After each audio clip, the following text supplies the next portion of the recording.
Without objection, so ordered, and the gentleman from Wisconsin is recognized for such time as he may consume. Thank you, Mr. Speaker. I thank my good friend from North Carolina for yielding me this time. And, Mr. Speaker, I rise in strong support of the Jason Simcakoski PROMISE Act. Jason was a veteran who unfortunately saw his life end way too soon while receiving treatment at the Tomah VA Medical Center in the heart of my congressional district. I want to thank, first of all, Subcommittee Chairman Bill Arakis for the leadership and support that he's shown this legislation. It's been a real joy to work with. I want to thank Chairman Miller for the leadership you've provided the committee and for the concern and the attention that you've given to all of our veterans throughout our country. I want to thank Representative Butterfield and the other members of the committee for the strong bipartisan support that this legislation enjoys on the floor today. Jason was born in Stevens Point, Wisconsin in 1978 in my congressional district. He's the son of Marvin and Linda Simcakoski. He's a graduate of Stevens Point Pacelli High School. Shortly after his graduation, he joined the Marine Corps, where he reached the rank of corporal, receiving the Sea Service Deployment Ribbon, the First Star, Certificate of Commendation, Rifle Sharpshooter's Badge, Good Conduct Medal. He was honorably discharged in February of 2002. Jason loved being a Marine, and he was very proud to serve his country. He married Heather in 2010 in Stevens Point, and they had a beautiful daughter named Anaya. I'm proud that many members of Jason's family came out to Washington this week to see the passage of this bill today.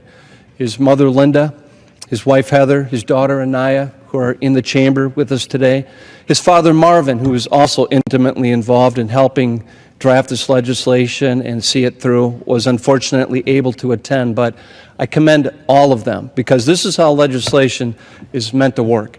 By reaching out to veterans organizations, getting direct feedback from the veterans themselves, their families, healthcare providers, because we've known for some time that we've had a pain management problem, not just in the VA medical system, but throughout our entire healthcare system.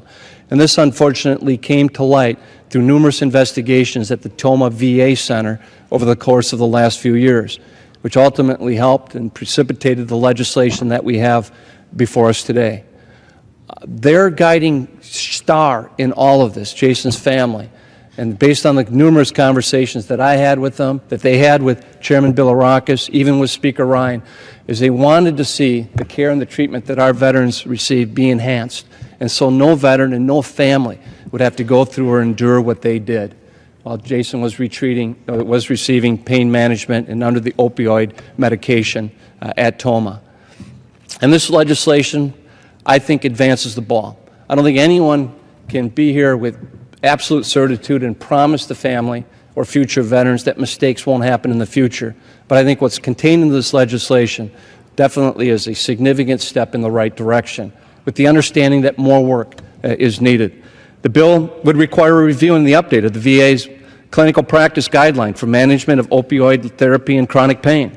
It requires all opioid prescribers at the VA to have enhanced pain management and safe opioid prescribing education and training. It improves real-time tracking of and access to the data on opioid use of veterans in order to prevent over-medication. It provides additional resources to assist VA's ability to counter overdoses. It expands the opioid safety initiative to all VA medical facilities. It updates the joint working group of the VA and DOD to focus on opioid prescribing practices, the use of alternative pain therapy, the coordination when a service member transitions from DOD into the VA care setting.